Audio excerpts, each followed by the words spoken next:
What's up, yo? Goodbye.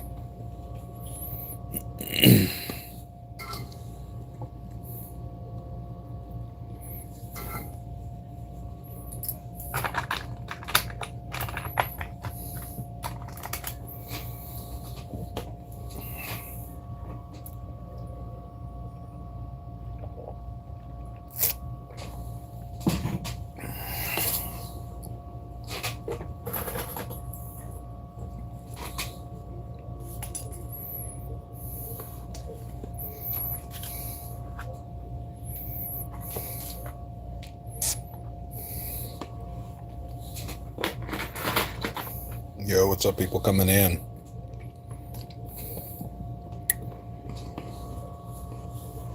We are soldering together that effects pedal. That's what we're building at the moment.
We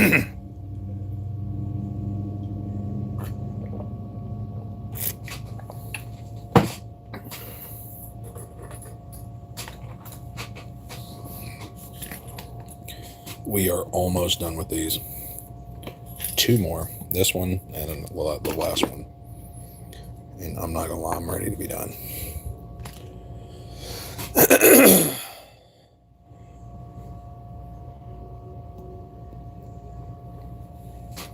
I've done a lot of these.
Last one.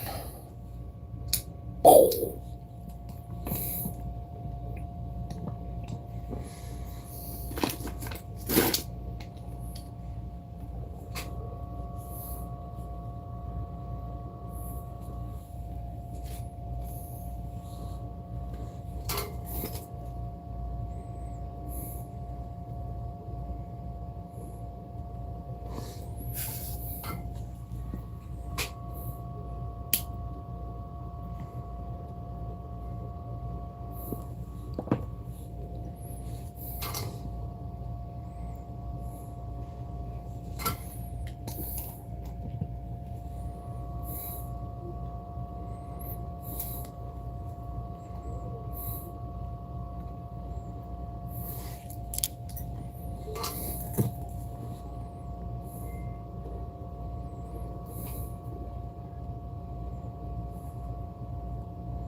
God, that's such a crappy looking joint. Some sort of stuff on here.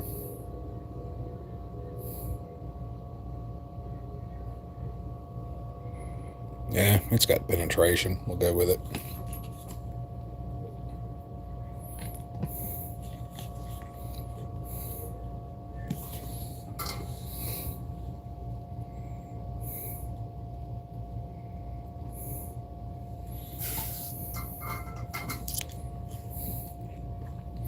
So that's what I want them to look like. Smooth. Alright. Now to phase 2. Where we actually attach the board. There we go. This is the funner part.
I hope y'all find this entertaining.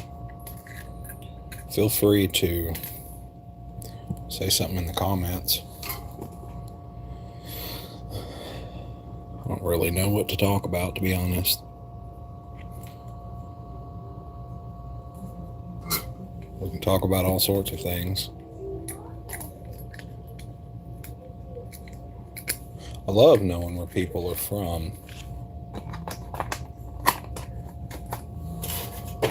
You want to see something magical?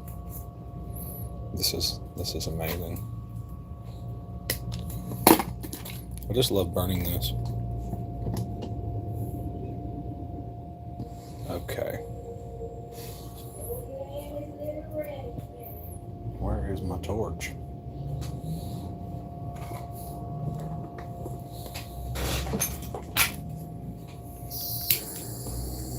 Yeah. There it goes. Just for you guys. Lots of smoke in my office just for y'all.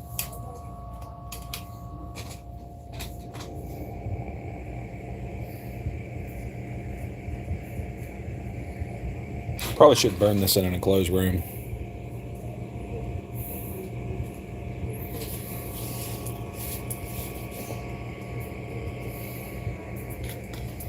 Magnesium oxide. Alright, that was fun. Now back to work.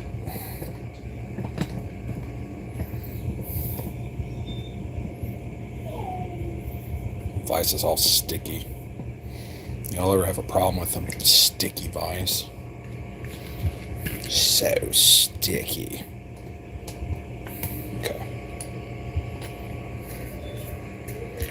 super sticky vise. At least it's not a sticky keyboard. I think I would rather have a sticky vise than a sticky keyboard.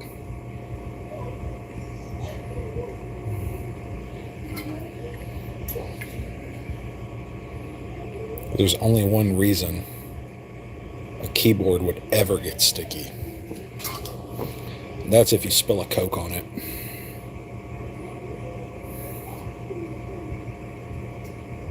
Bloop.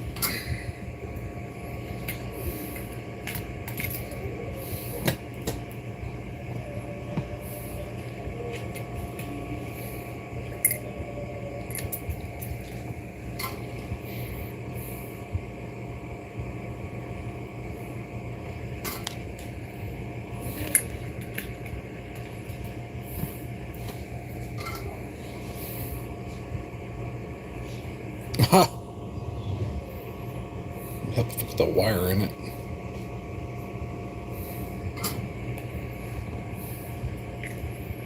Kind of useless just filling it full of solder if there's no connection there.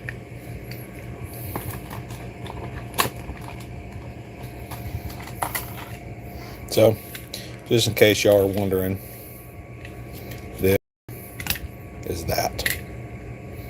So you got your three controls. This is the 2 jacks and the switch. And what we're doing is, if you watched earlier today, we made these. I just finished making those. Now we are putting them together. And it really is this simple.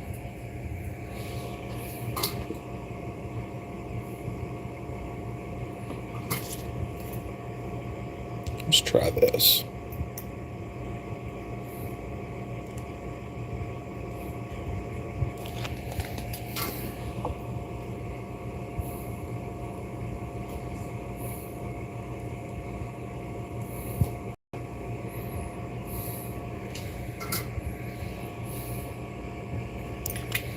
Okay.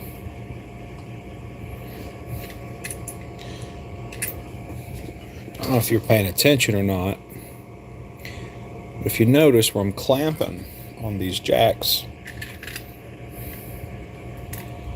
clamping here, so I have as little vise movement as possible to save time.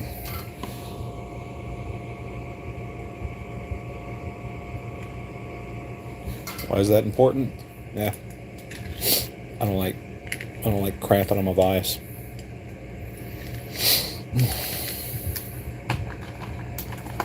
And here's a plastic mini bowl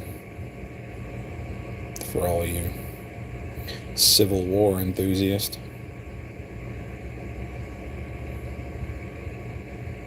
I think that's pretty neat. I wish I had a .58 caliber musket to shoot these. I would just shoot those for fun.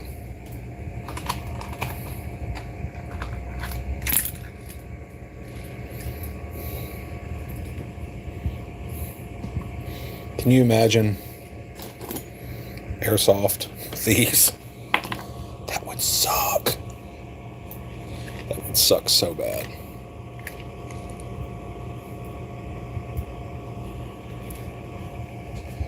Yeah, I'm just going to keep doing it like this.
It's actually going a lot quicker than I thought it would.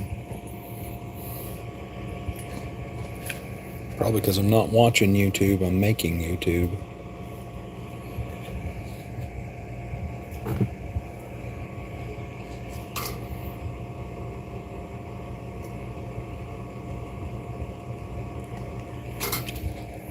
I was playing with this morning. Trying to get this to where the little spindle spins better.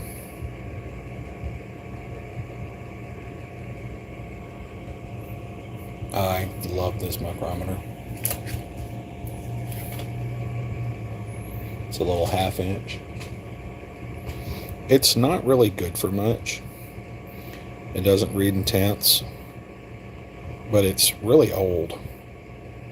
It's probably 80, maybe even 90 years old, and I like it. So it's an older one because it has steel, hardened steel jaws, anvils, and those work well. But the modern ones have carbide that nearly last forever. I think the threads in here will get worn before those tips do on a modern micrometer.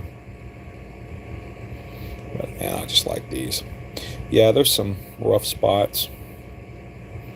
I put a little compound in there trying to get those rough spots to kind of wear into each other.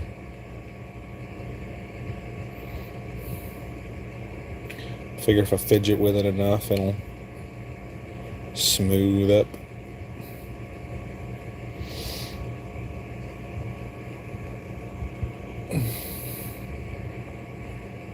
Yeah, these are cool. This invention here revolutionized precision. It gave you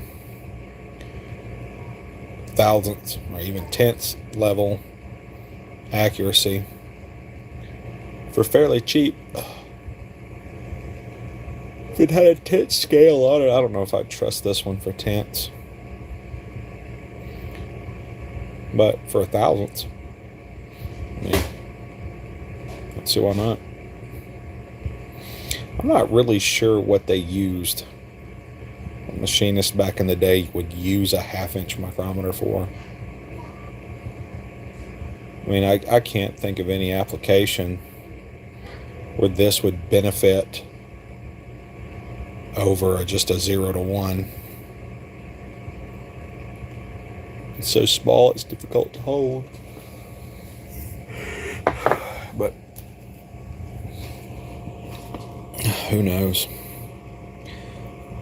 Kind of wonder if it wasn't just one of those, like maybe a thickness gauge. That'd be kind of useful there. Like if you're working with different sheet metals or some sort of wire. I could see it being used for wire.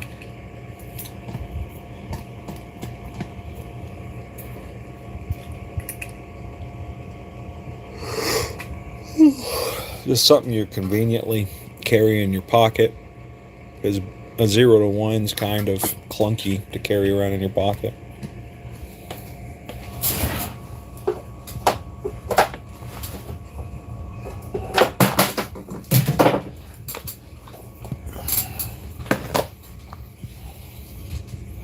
Yeah, here's a 0 to 1.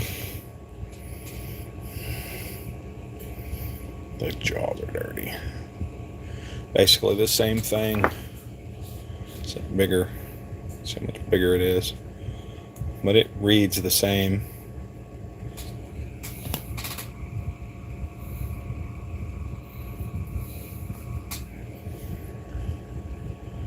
This one I've done a lot of work to get it smooth.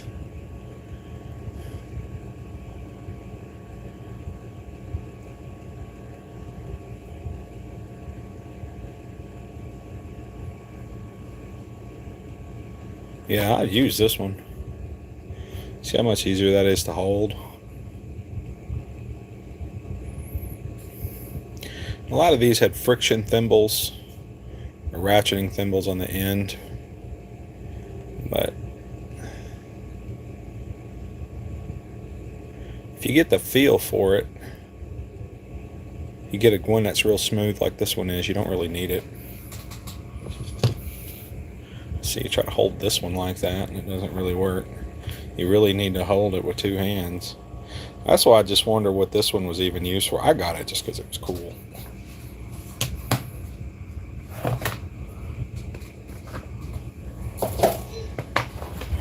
One of my many useless eBay purchases.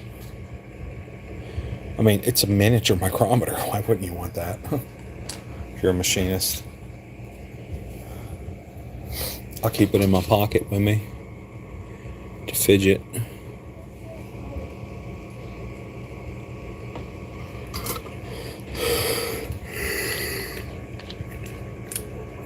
But, I mean, I really, other than just sheer portability, I mean, I would not want to keep this monstrosity in my pocket.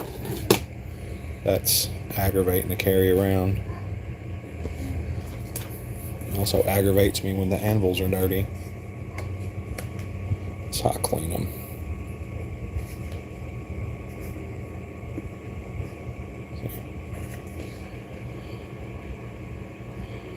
Yeah, there's something on the end. Yep, there it is.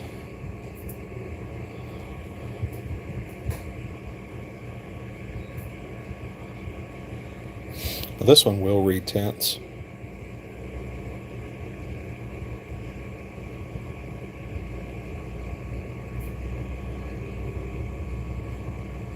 Yeah, there's something. There's a little sliver of metal stuck on the end of it. That's why it ain't running to zero.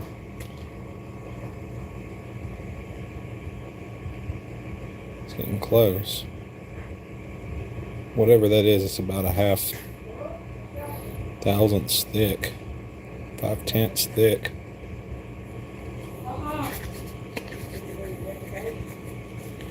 That's aggravating me.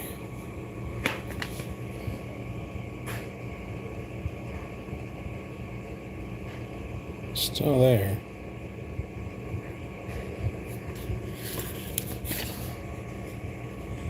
A little squeeze on this paper. There it goes. It's gone. Yep, there we go. Now we're zeroed. And I like to have it 0 here and 0 here. The only big drawback to these older mics that I found is one, like just a second ago, the tips of the anvils can become magnetic and cause you problems. And two, depending on how you use this, they'll wear. And so although it may read 0, it ain't really 0 because it's worn funny. You have to relap them in. And two, if you hold this, the heat from your hand can actually swell it up to where it reads wrong. Yeah, you can see it swelling now. Yeah, there we go. See how it ain't going back to 0? Yeah.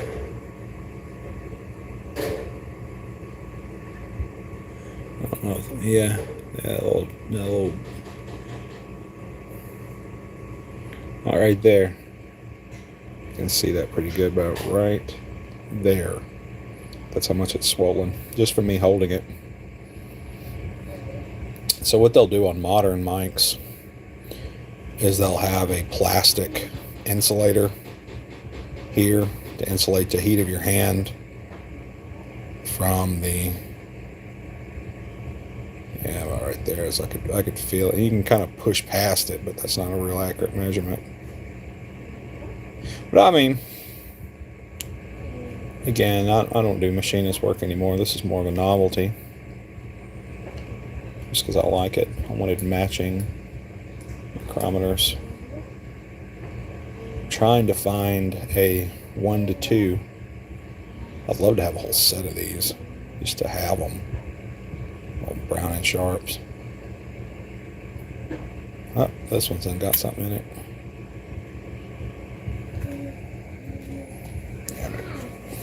Put this back. Get back to work.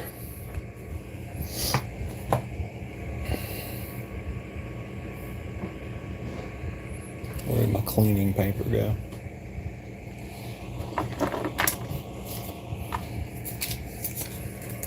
Any paper really works. Clean the animals. I like to put a little squeeze to pull it out. And generally it'll go back to 0.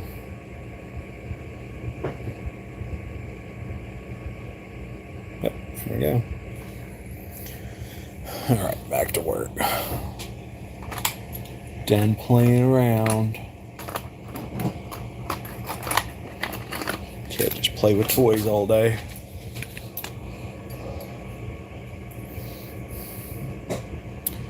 There's a micrometer I'd love to get my hands on. It's super, super accurate. And it reads intense. Whereas this one reads in thousandths because it doesn't have the tenths marks here. The other one I'm talking about has a big, huge thimble, and it's marked in tenths. It's pretty cool.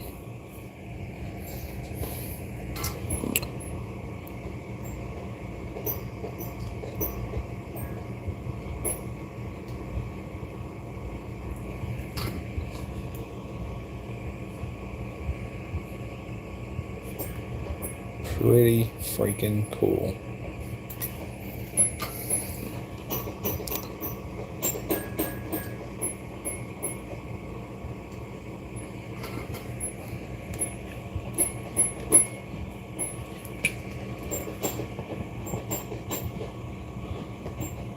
I'd love to learn how to lap, do precision lapping. I mean, I would literally do that as a hobby. God help me if I ever got my hands on some lapping plates.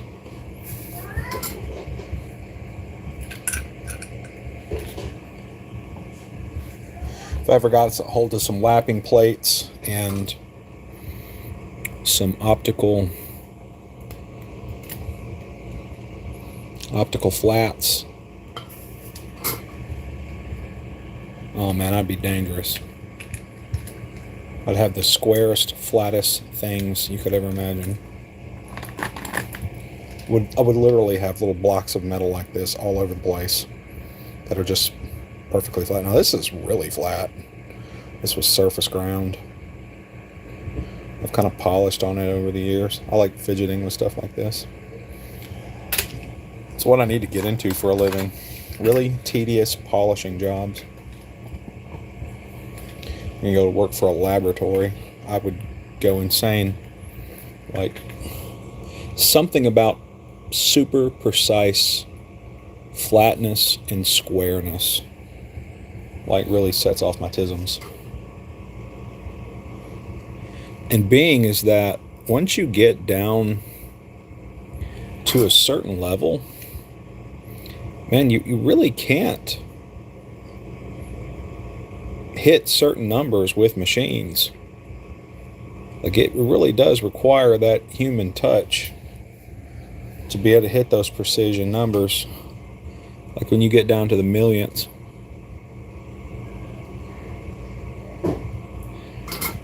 Like this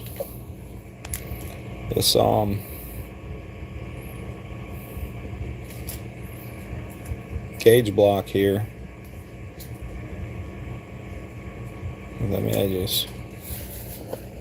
And you use these as crow blocks. Use these to calibrate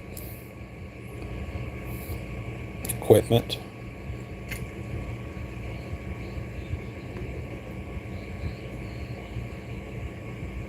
Yeah. But to get this edge here is insane. It's an insane amount of work. And this edge here, they have to be perfectly parallel. I think this is within 2 millionths of an inch. I don't remember what the precision on these are, But it's just impressive to me that these two surfaces, they're so precise.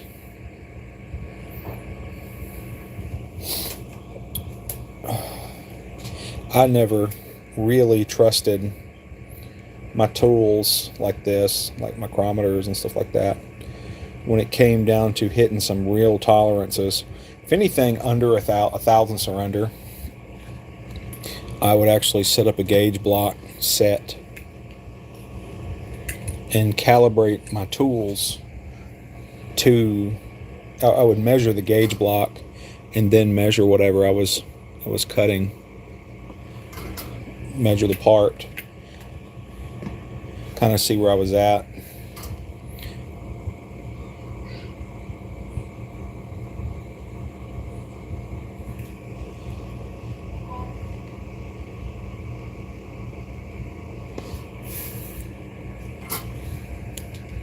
I think it's kind of neat when you start getting into, that 4th and 5th decimal place level precision. The heat from your hand can totally throw off the measurement. And like if I was cutting this to a specific size at thermal expansion, I would want this to be at the same temperature as my tools, so that way when I'm taking measurements, it's as accurate as possible. Because if you really think about it, when I hold this and I put heat into it, causes it to expand. Mass and energy are really the same thing, one and the same. And when you put energy into an object, you're also giving it mass. I believe. I could be totally wrong. But I don't know. Not that it really matters. Somebody can totally correct me if they feel so inclined. It won't hurt my feelings. I'm right about a lot of things and wrong about a lot of things. Anyway, that's how I think about it anyway. That's why I feel like things get bigger. At least that's the way I've always understood it. Like, that's why things get bigger when you heat them up. And things shrink when you cool them down. You're removing that energy, that mass energy.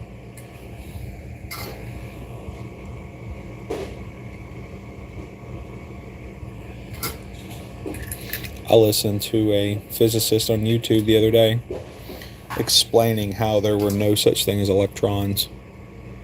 I was like, what? There's no such things as electrons? That doesn't agree with everything I've ever been taught. He was explaining, I think he was a theoretical physicist. He was explaining about electrons being a field,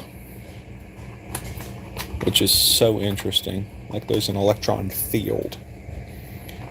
And somehow things tap into that field. And when they tap into it, that's how you get electrons behaving like particles. It's when they start behaving like particles. For the most part, when you're doing chemistry, all the math, you could think of electrons as individual particles. But it's wild to think about. I've been trying to wrap my mind around it. I'm not even sure what would be good questions to ask. Like, what is an electron field? Which makes a lot of sense, to be honest, because we've never really observed actual electron. Like, you got detectors that detect electrons, but we've never been able to actually observe a physical electron. Like, how do you send out one electron? And the way I was kind of picturing it, and again, I don't know, this is just me trying to understand somebody who has a lot more education than I do. The way I was trying to imagine it is like a field, this electron field, where the points are like a flat plane, and this point right here pops out of that plane, and there's where your individual electron is.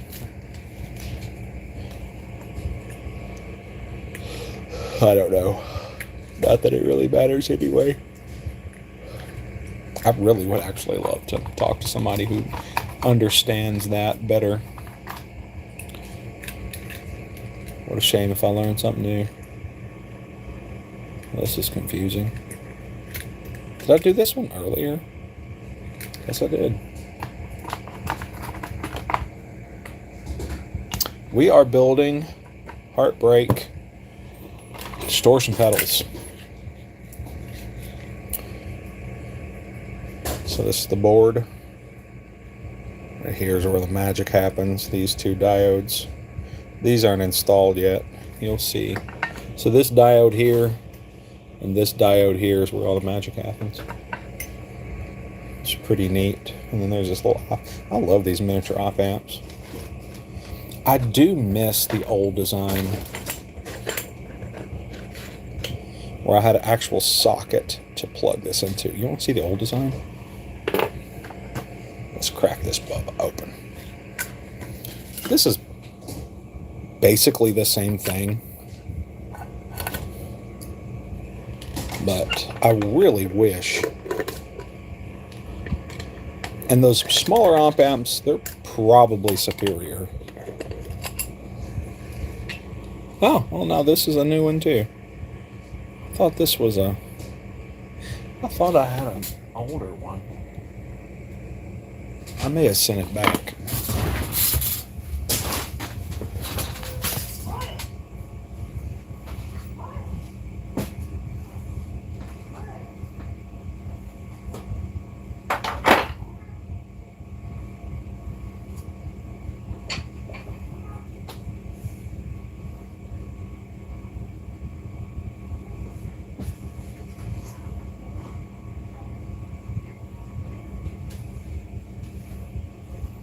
Yeah, I think I sent it back.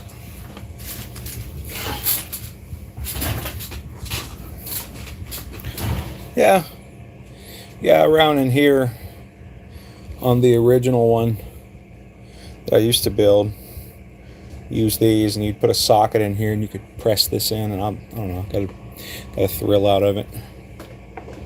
So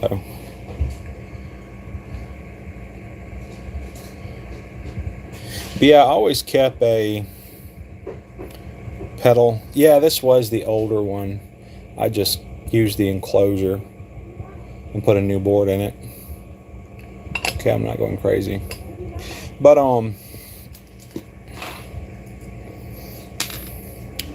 this is a distortion pedal for harmonica players. So if you play harmonica, you know the guy who builds the best effects pedals in the world. You will not find better effects for harmonica players. And I lost my screw. Whatever. I got another one. Or do I?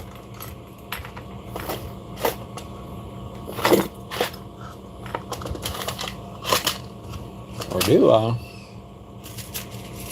I don't think I do. Let's see if that one works. Yep, there we go. Yeah. Lone Wolf Blues Company. We make the best harmonica effects pedals on the market. We do some special stuff in our circuitry to voice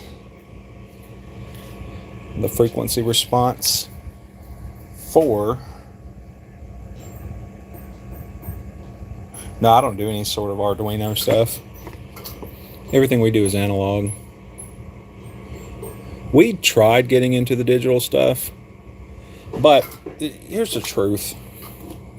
you're not really going to redesign something. You're not really going to build a digital pedal that's not already done, that another company hasn't already done. And so when we looked at it, we built one, we called it the low high, and we kept having problems with popping. And we were on the fence of whether or not we should. It was a cool pedal. I've still got one. But we were on the fence of whether or not we should, work out the bugs or just drop it. And then it was like, there's guitar pedals on the market that do the same thing.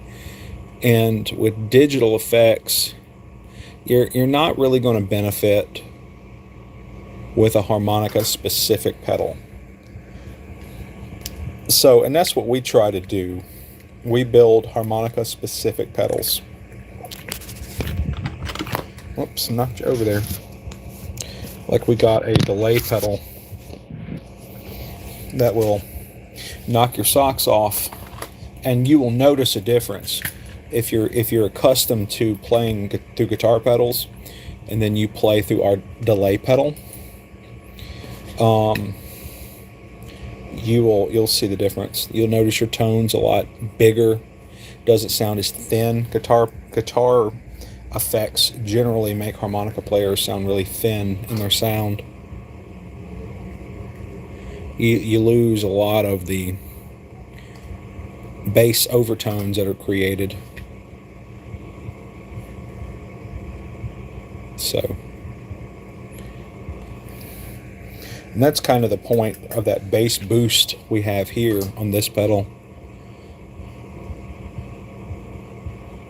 We have other pedals with tone controls, but when we designed this, the Heartbreak, we wanted that good old Chicago, sound to it. And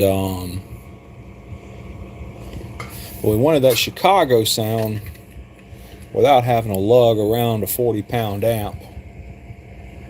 So we did this.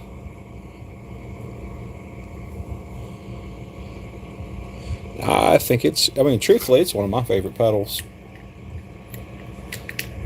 I wish I would have filmed the Boogeyman pedals I was making the other day.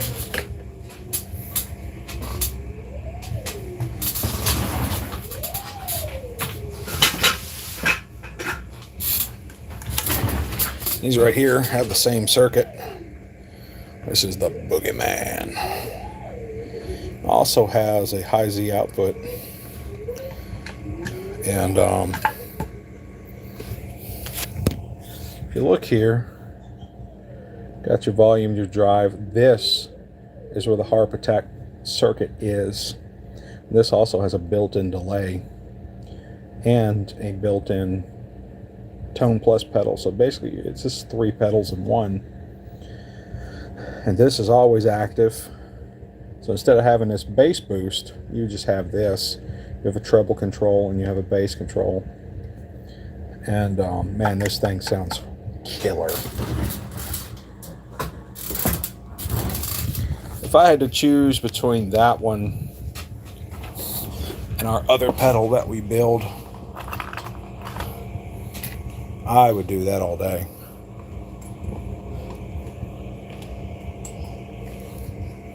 But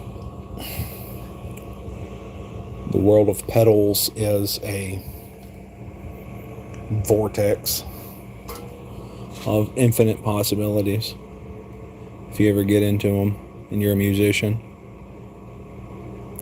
I would like to personally design a line of pedals just for acoustic guitars, because a lot of the problems that Randy solved along with blues, I found with a little tweaking also solve problems with acoustic guitar.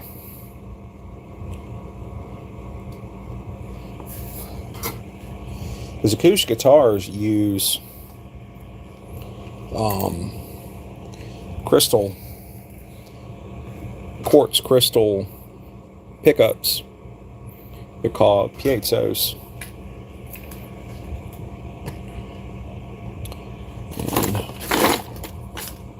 And I have one right here. This is a piezo crystal. And when this thing is bent and vibrated, it generates a voltage, and that's how they get their sound.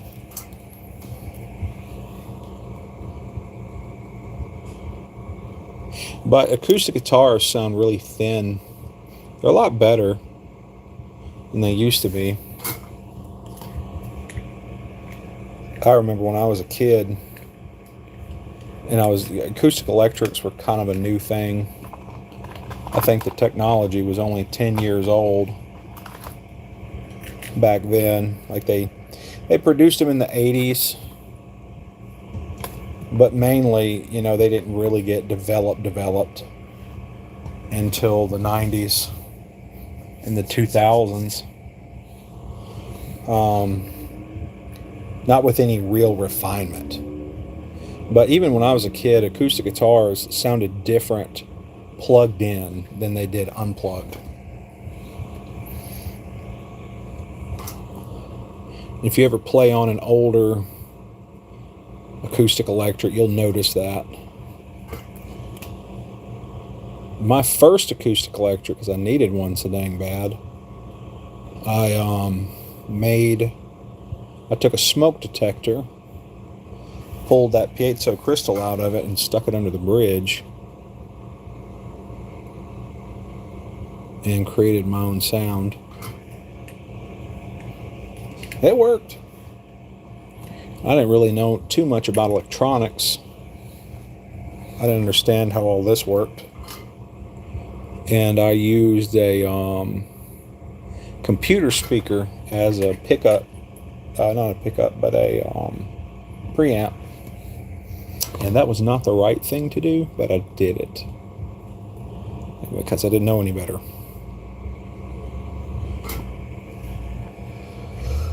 But, I mean, it worked. It worked. Served what I needed.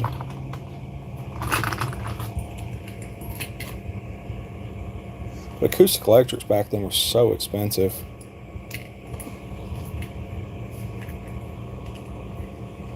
I mean, I spent years just playing through a mic.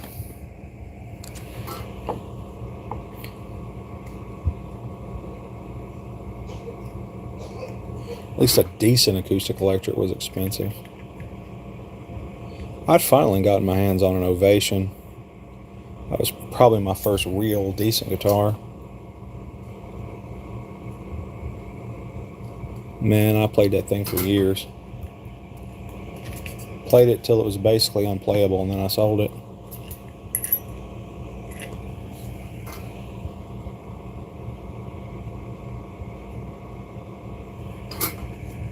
Got me through college. But now, man, acoustic electrics are cheap. Man, you can get a decent, like, I wouldn't buy an acoustic guitar if it didn't have electronics in it nowadays. I mean, you can get a dirt cheap guitar and put a system in it. I mean, not with a system already in it, for like pennies on the dollar for what they used to be. I'm going to do this tray next.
Oh.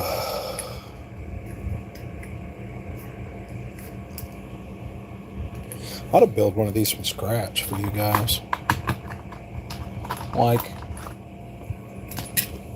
take one of these boards. I got a bunch of these boards. Design one from scratch. We can have some fun with that.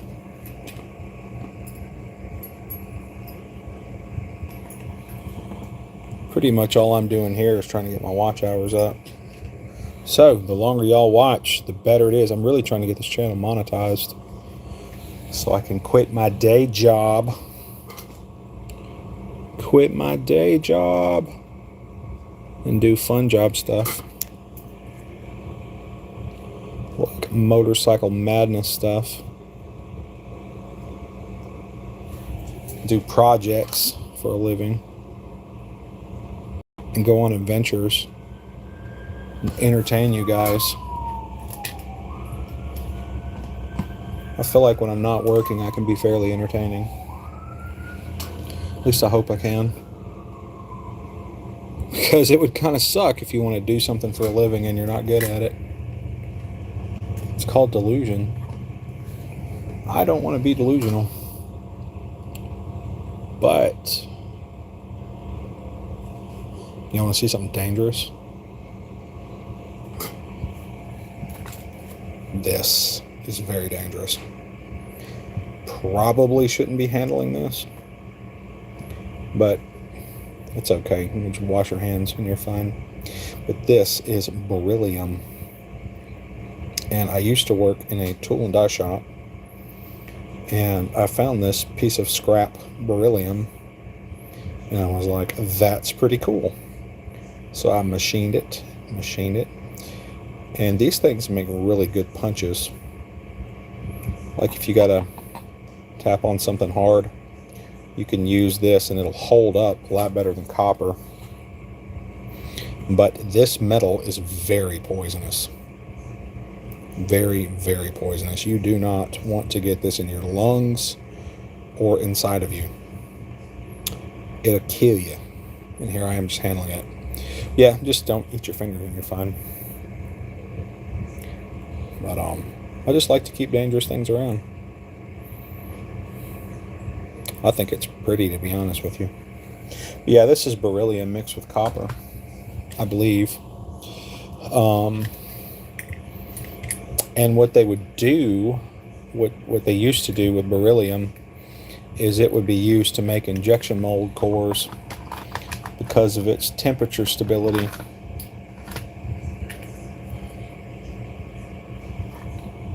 When you had to have a really big mold core, it used to be made out of beryllium. Until everybody started realizing how toxic beryllium was. And people started going to the hospital. Then they were like, oh, we don't want to use beryllium anymore for mold cores. I'm pretty sure they still use it, depending on the shop.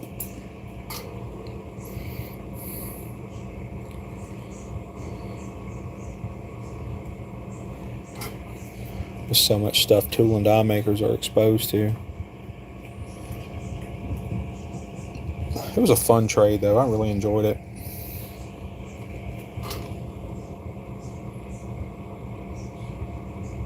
This is too. I really enjoy this.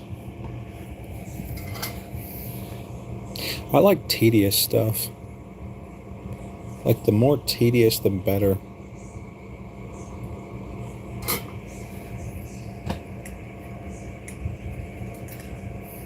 I think YouTube is starting to sound boring. You guys are just drifting off.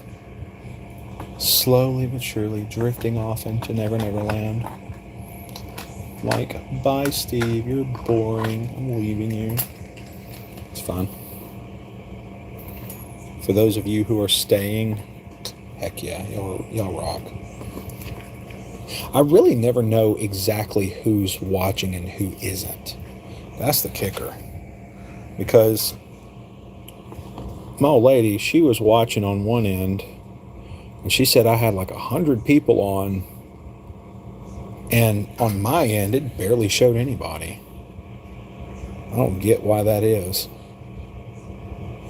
Like, why can't I see who's actually on live and who's not? What's the deal with the numbers?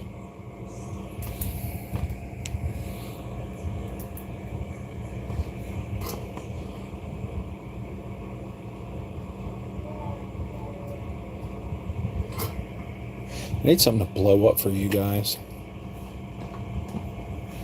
Kind of want to take a break and blow something up.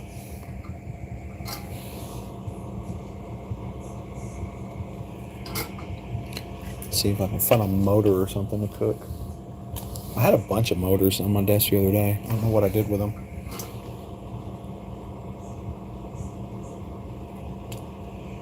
Let's see what we can do. See if we can entertain y'all with destruction. Destruction. And chaos. Chaos and destruction.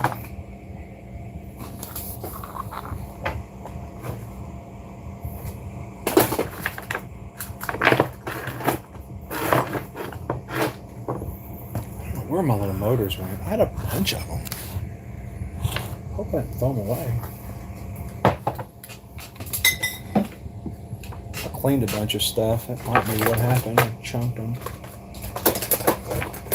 Said something stupid like, what am I going to do with all these little motors? Could at least fried one of them.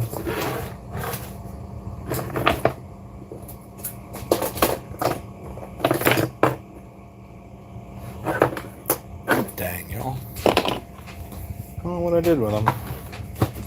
It's going to blow one to pieces for you. There's a little fan. I found this on the side of the road and thought it was cool. What can we blow up? I want to blow something up for y'all. Let's blow this up. Let's see what happens. Blow it up. So it's 100 microfarad at 25 volts.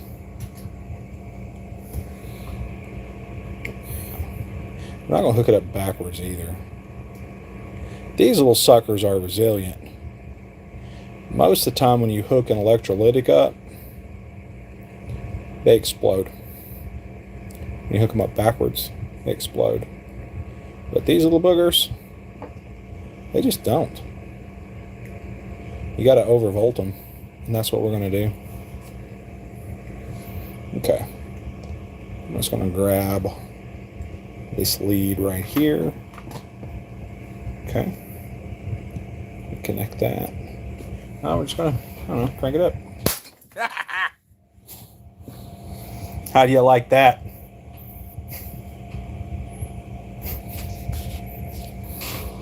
Yeah, well, I hope y'all enjoyed that.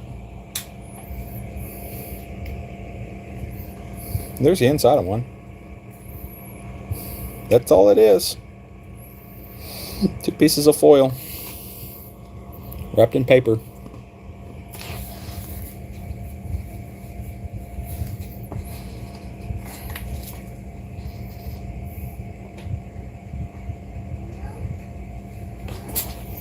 All right, now back to work. I'm curious, how much voltage can this handle? Let's find out. Okay, so we're going to do that again. We're going to connect this here and this here. That's not working. I'm going to turn my power supply on.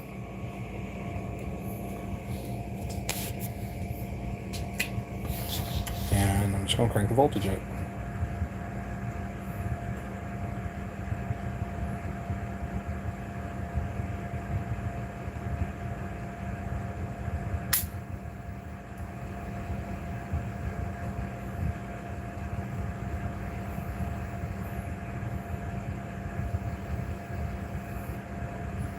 Yeah, my power supply sucks. It won't go past 3 amps. It'll handle 3 amps. Stuff's pretty tough. I need like a power supply that has unlimited amps. Wouldn't that be amazing?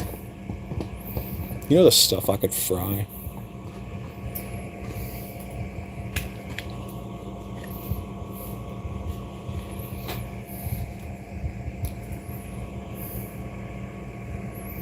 This is a circuit board for this effects pedal. It is a distortion pedal.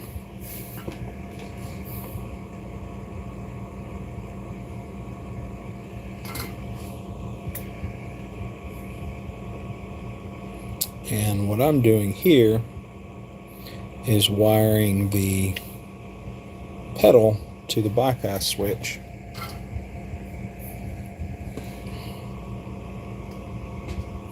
I kind of wish I had some cooler things to blow up. I really don't.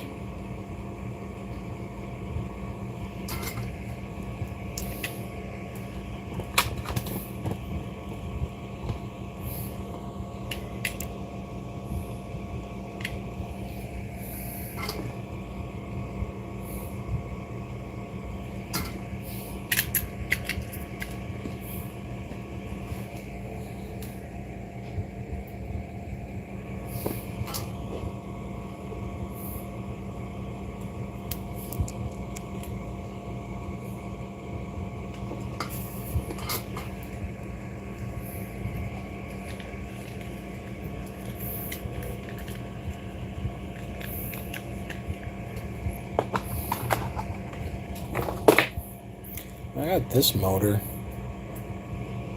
but I tried to blow it up a long time ago and it wouldn't pop. Again, my power supply doesn't have enough booty behind it. What I need is a bigger power supply with more booty. Needs to have loads of angry pixies. I'll tell you what it could do. This would make this motor kind of useful. I can wire this up to it.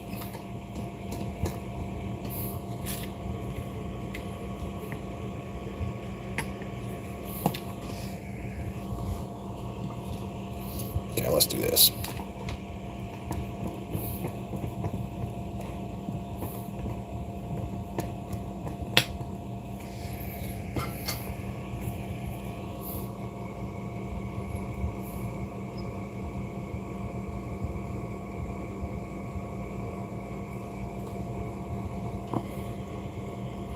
I'm going to say that's positive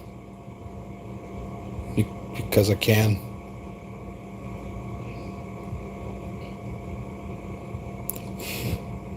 I'm going to say that's negative because I can.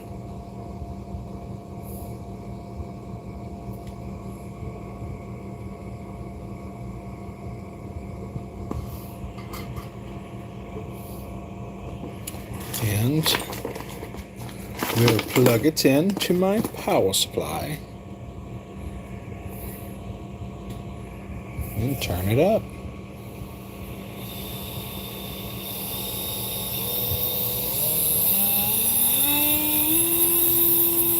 It's 50 volts right there.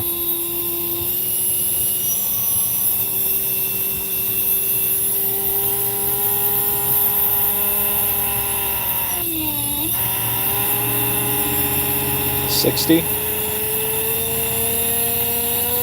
70 volts, 80 volts. Starting to get pissed off now. 90 volts.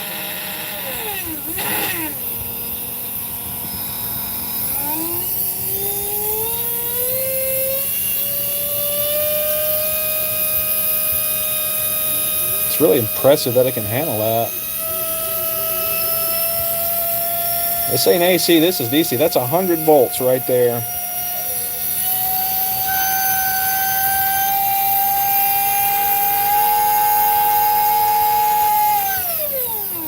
Let's turn that off. That's impressive. Is it hot? Ha! Not even hot. See? Power supply just can't blow that up. We tried. All right, let's get back to work. I'm playing around now. Not getting anything done.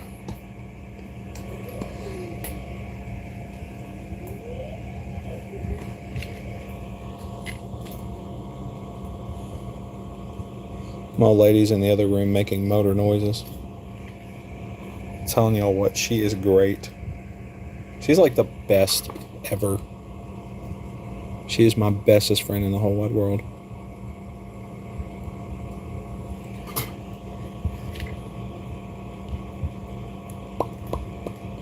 Boop, boop, be doop.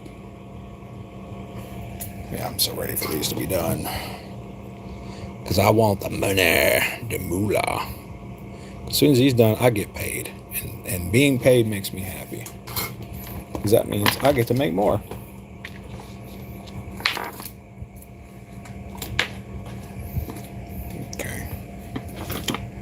Okay.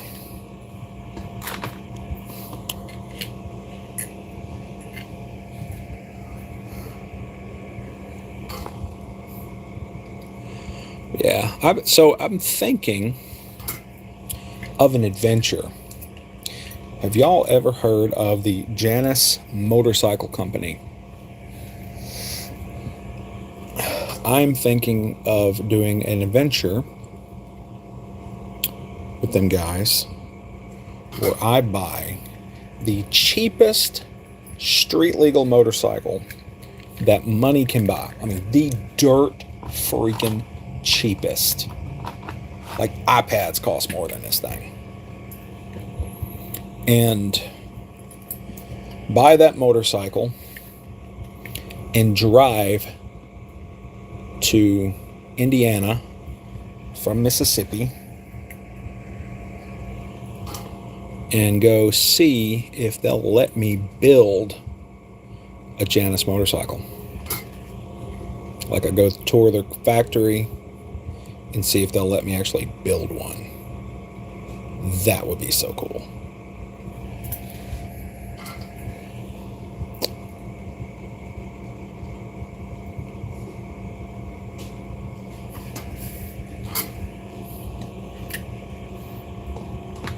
Build it and then go on an adventure with them.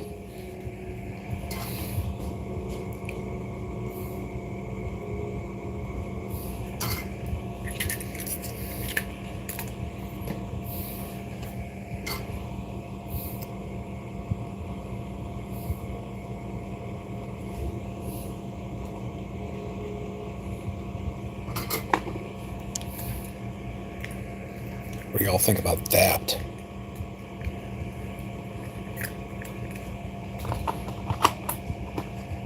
Okay, that tray's done.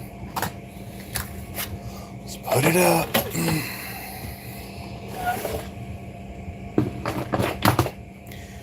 Got one more thing to build for these.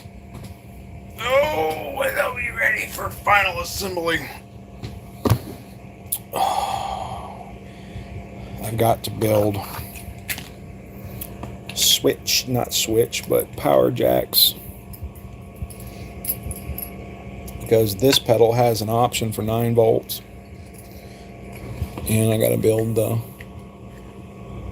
little module for that. The 9-volt power module. Which is just quite literally one jack, one wire, and a 9-volt clip.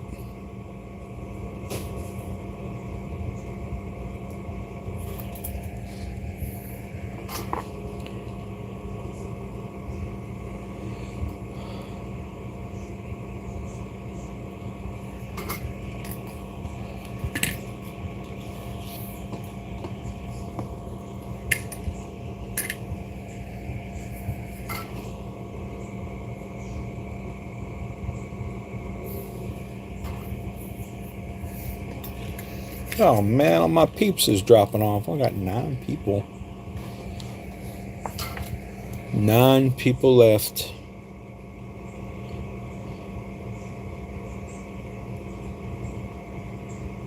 So be looking out. this weekend, I'm going on a hobo camping trip, a moto hobo camping trip at a church down in Van Cleve, Mississippi.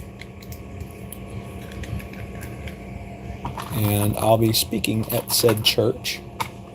So if any of you guys happen to be in Mississippi and willing to travel, and you're like, hey, I want to see my beau Steve-O from Motorcycle Madness, come on. Come home.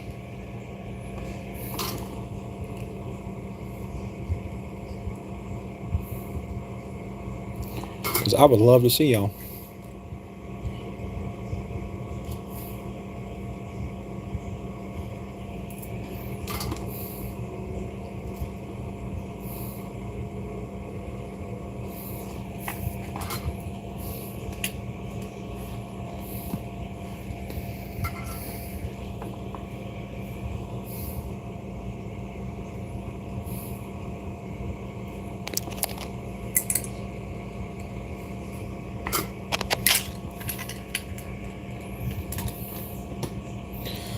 Yeah, we're actually going to be sleeping on the grounds of the church, which would be pretty cool. They have this really beautiful grove behind the building that we're going to be camping at. And I'd love to do more gigs like that, more speaking gigs. I'm going to talk about, what it means to be a hope dealer. Not a dope dealer, but a hope dealer.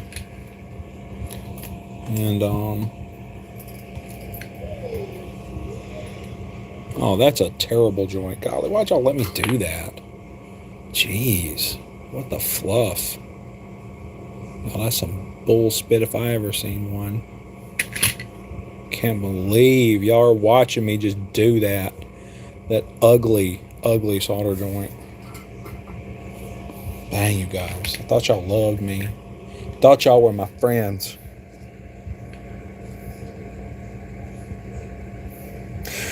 Yeah, this is this is something I just started doing.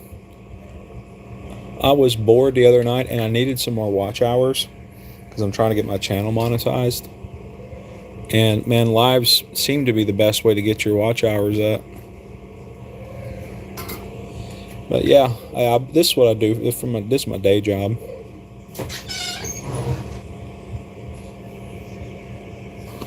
Hello. We rode over here in a chair to check on me. You rode over here to check on me? Yeah. I'm doing good. He was over and we want some macaroni. And so we decided to come see you. I kind of want some macaroni too. Yeah, we come to see you before we went and got macaroni. How about I shut this live off and go join y'all for macaroni? Want some macaroni? I do. Here we go. All right, y'all. Definitely subscribe. I'm fixing to go get some lunch because my old lady and my grandbaby is calling me for macaroni. I'm not gonna turn that down. But man, keep an eye on my channel. I'm going to and Big Mark 40, man, it's good to meet you. Definitely love seeing folks actually participate with me. That's pretty cool. But I'm gonna let my phone charge for a minute because I'm running low on battery, and as soon as it's charged back up, I will see y'all in a minute. Love you guys. Y'all have a blessed day.